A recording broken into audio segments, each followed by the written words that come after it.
Sir, अभी जो रीनीट होने वाला है, जी सर। तो हम लोग बच्चों के लिए मतलब volume 1, volume 2, 11, similarly volume 1, volume 2, 12 section का इम्पोर्टेंट चैप्टर्स हम लोग बच्चों को बोल रहे हैं।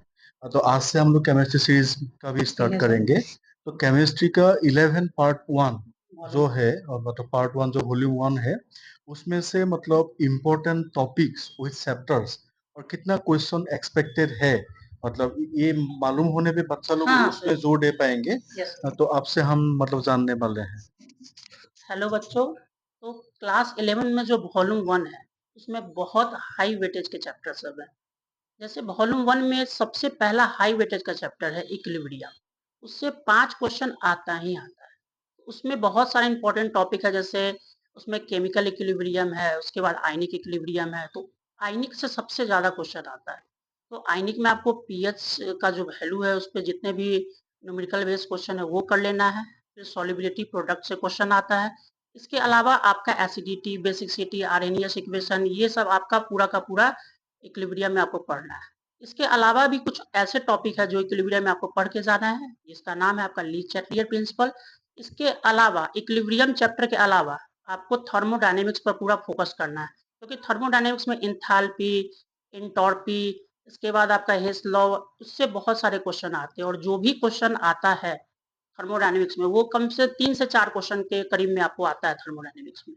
और थर्मोडायनेमिक्स में सबसे मेन चीज ये है कि फॉर्मूला बेस होता है। आपको कुछ भी करने की जरूरत नहीं है, क्वेश्चन कोई भी घुमाया हुआ नहीं रहता है, आपको डायरेक्ट फॉर्मूला देख के और आपको करना होता है। इसके अलावा एक और चैप्टर है जिसका नाम है केमिकल बॉन्डिंग। उस केमिकल बॉन्डिंग में आपका 3 से 4 क्वेश्चन हमेशा आपको आता ही आता है।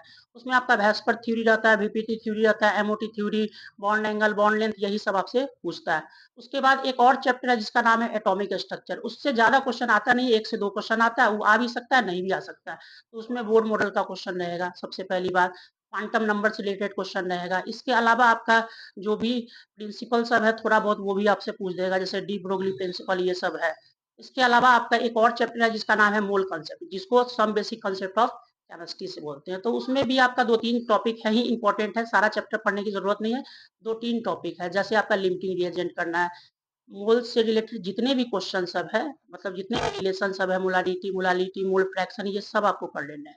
इसके अलावा एक और चैप्टर है पीरियोडिक टेबल, उसमें कुछ है नहीं, तो उसमें एक आध क्वेश्चन आता है ऑक्साइड से रिलेटेड। इसके अलावा कुछ नहीं है, बस इतना ही टॉपिक आपको पढ़ के जाना है।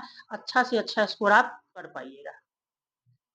मतलब आपके अकॉर्डिंग ये जो वॉल्यूम 1 है क्लास 11 के, मतलब कितना क्वेश्चंस एक्सपेक्टेड है? लगभग सर इससे 14 से 15 क्वेश्चन आता है ओके। सर।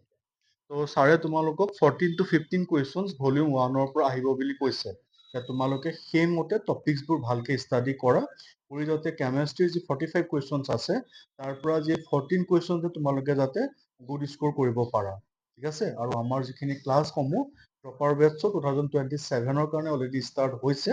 যিসকল ষ্টুডেণ্টে ইণ্টাৰেষ্টেড তেওঁলোকে আমাৰ লগত যোগাযোগ কৰিবা। Thank you.